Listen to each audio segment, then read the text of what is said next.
जय माँ अन्नपूर्णा, जय माँ वैभव लक्ष्मी। शुक्रवार का दिन माता अन्नपूर्णा और माता वैभव लक्ष्मी जी का व्रत किया जाता है।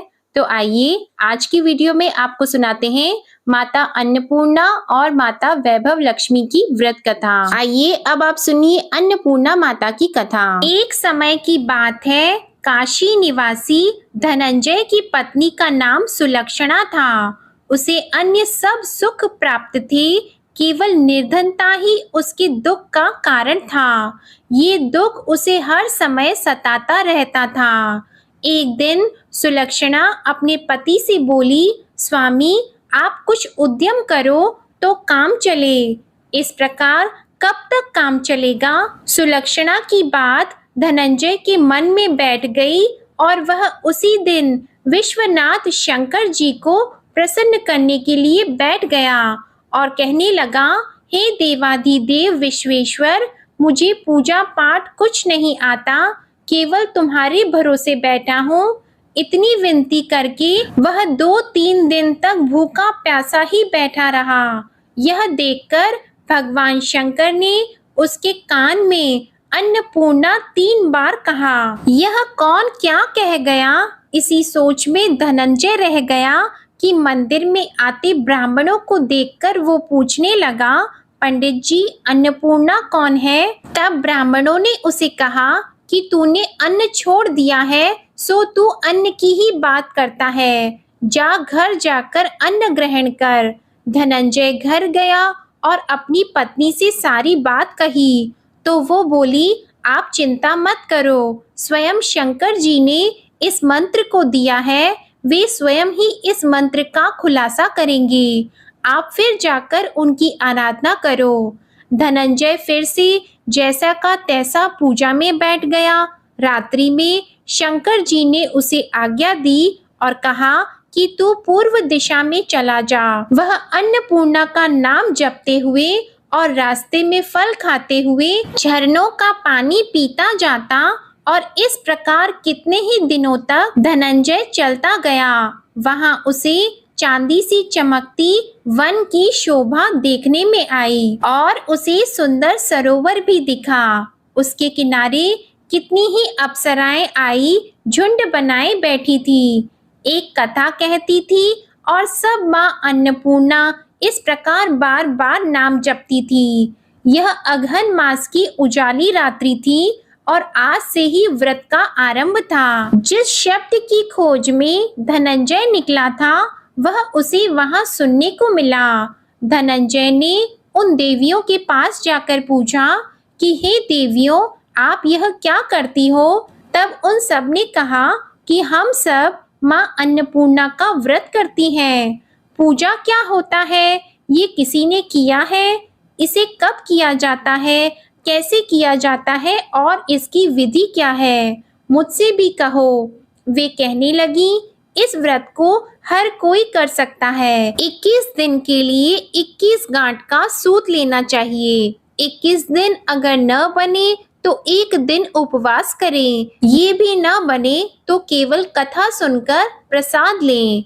निराहार रहकर कथा को सुने। कथा सुनाने वाला अगर कोई भी ना मिले तो पीपल के पत्तों को रखकर सुपारी या घृत कुमारी को सामने रखकर दीपक को साक्षी करके सूर्य, गाय, तुलसी या महादेव हो बिना कथा सुने मुख में दाना न डाले। यदि भूल से कुछ पड़ भी जाए तो एक दिन फिर से उपवास करें। व्रत के दिन बिल्कुल भी क्रोध ना करें और झूठ ना बोलें। धनंजय बोला, इस व्रत के करने से क्या होगा?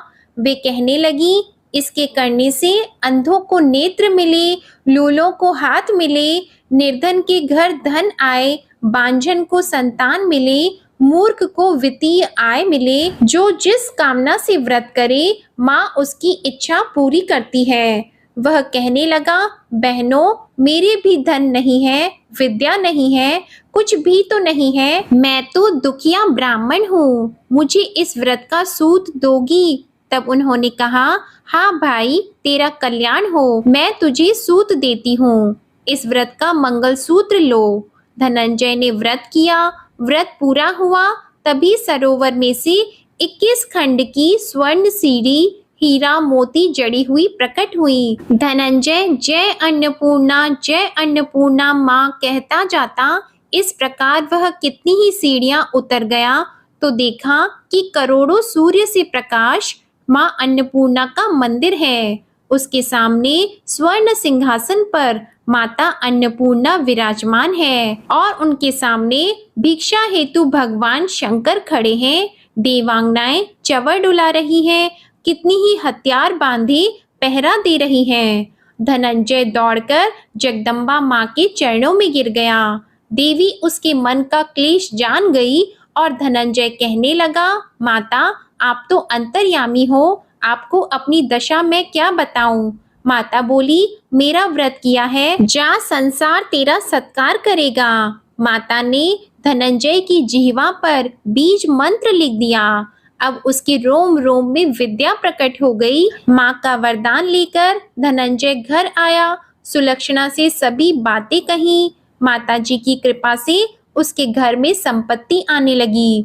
छोटा सा घर बहुत बड़ा गिना जाने लगा और उसके घर अनेक सगे संबंधियों ने आकर उसकी बढ़ाई की। उससे कहा कि इतना धन और इतना बड़ा घर होने पर अगर संतान नहीं है तो इस कमाई का भोग कौन करेगा।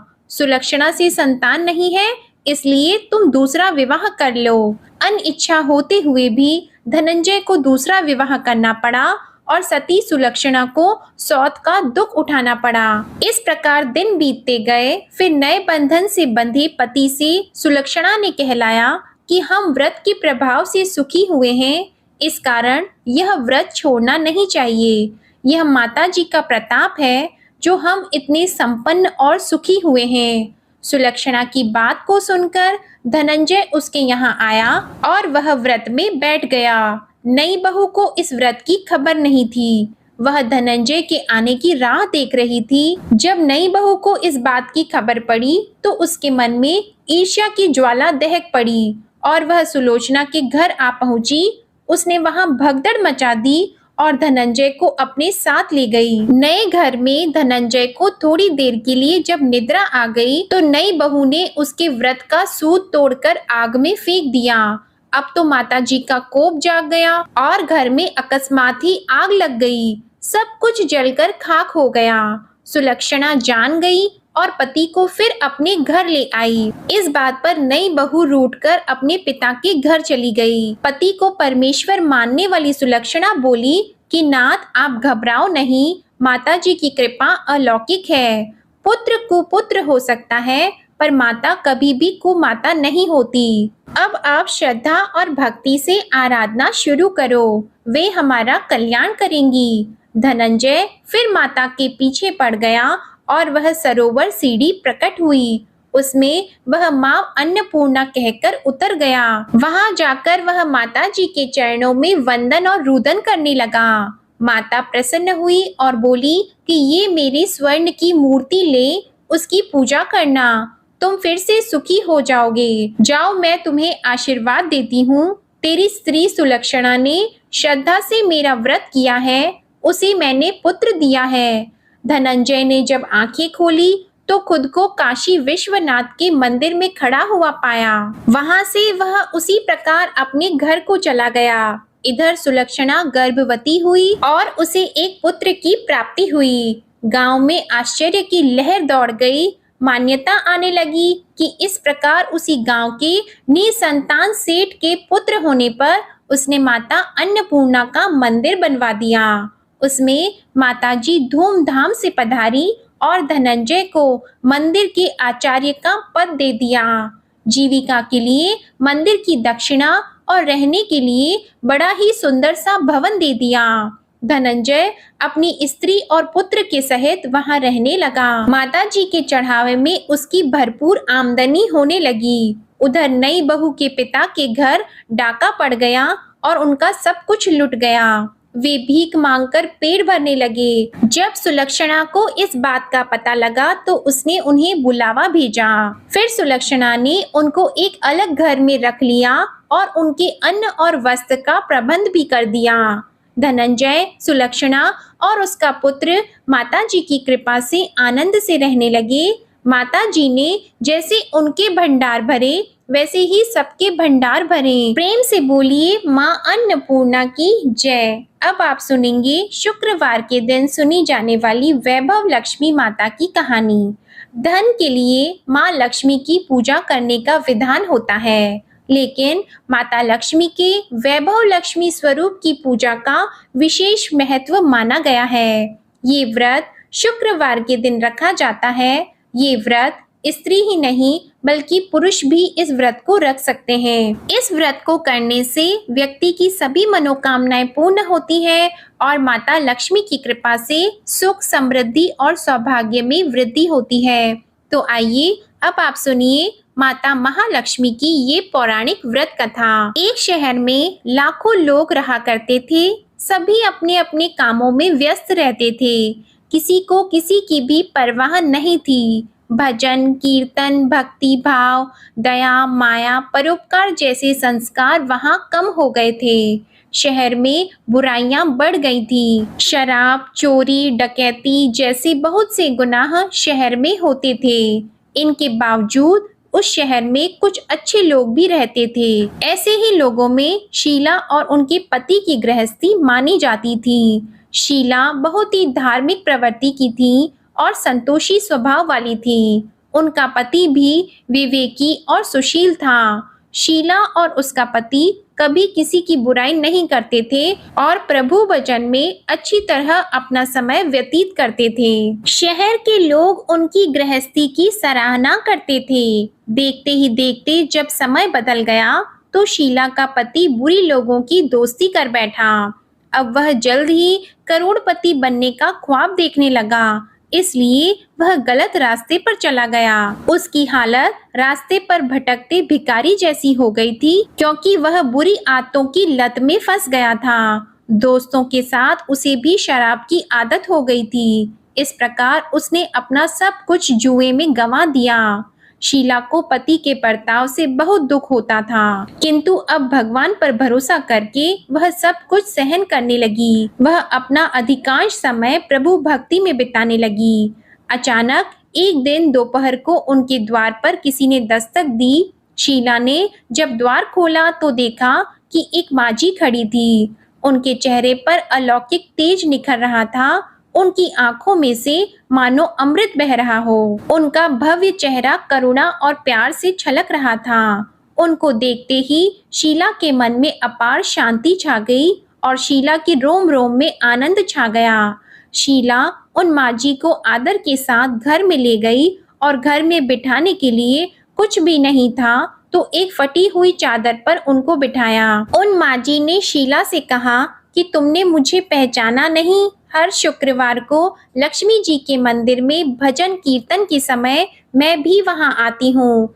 इसके बावजूद शीला कुछ नहीं समझी। फिर माजी ने कहा, तुम बहुत दिनों से मंदिर नहीं आई हो, तब मैं तुम्हें देखने के लिए यहाँ चली आई।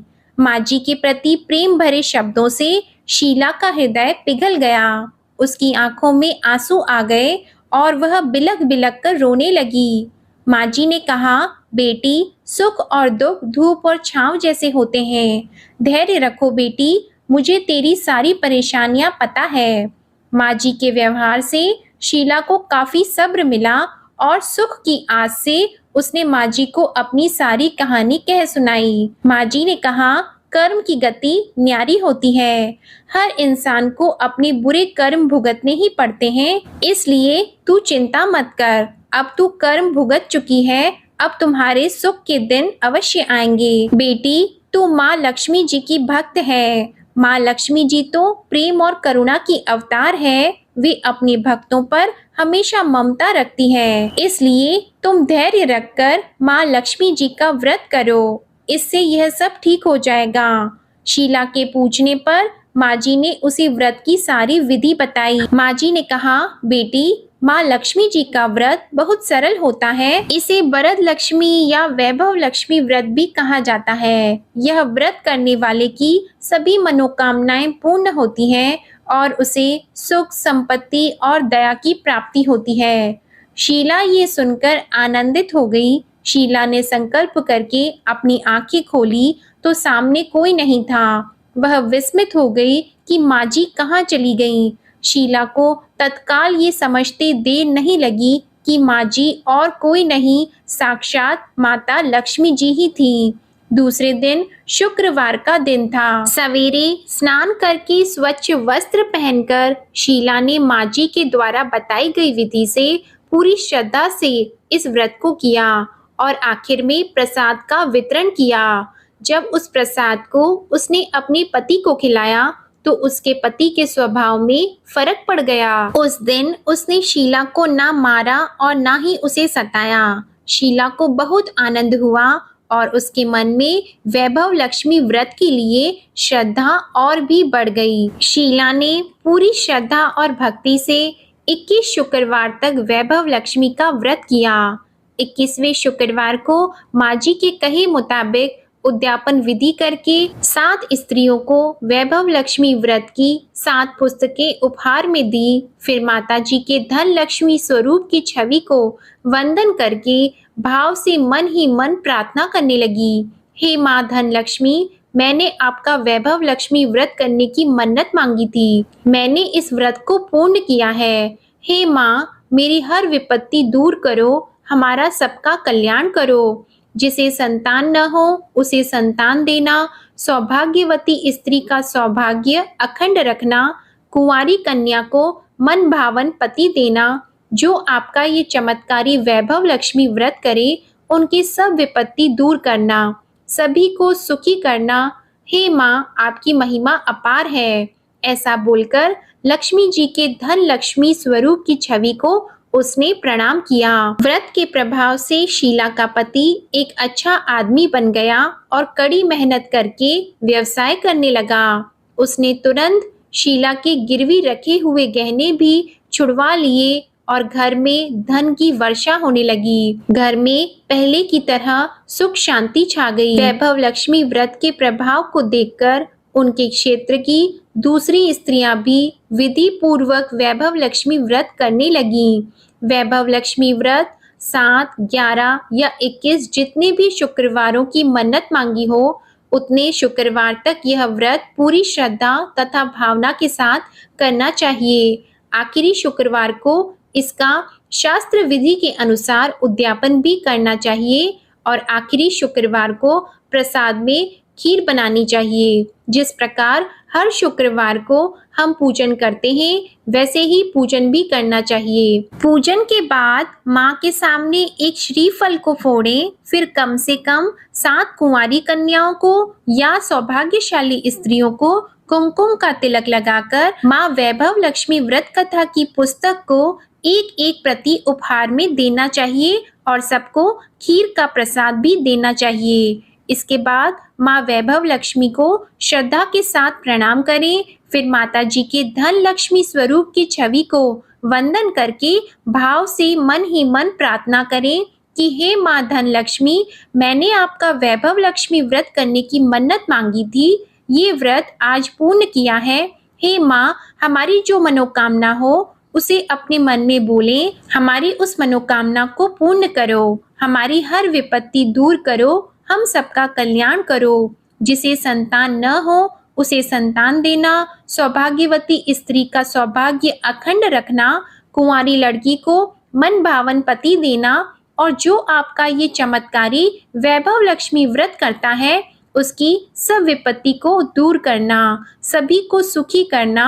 हे माँ, आपकी महिमा अपार है, आपकी जय हो। ऐसा बोलकर माँ वैभव लक्ष्मी जी के धन लक्ष्मी स्वरूप को प्रणाम करें। प्रेम से बोलिए माँ अन्नपूर्णा और माँ वैभव लक्ष्मी की जय। आप सभी को आज की कथा पसंद आई हो तो वीडियो को लाइक करिएगा, शेयर करिएगा, कमेंट में माँ अन्नपूर्णा और माँ वैभव लक्ष्मी जी की जय जरूर लिखिएगा और हमारे चैनल को सब्सक्राइब करके बेल आइकन प्रेस कीजिएगा।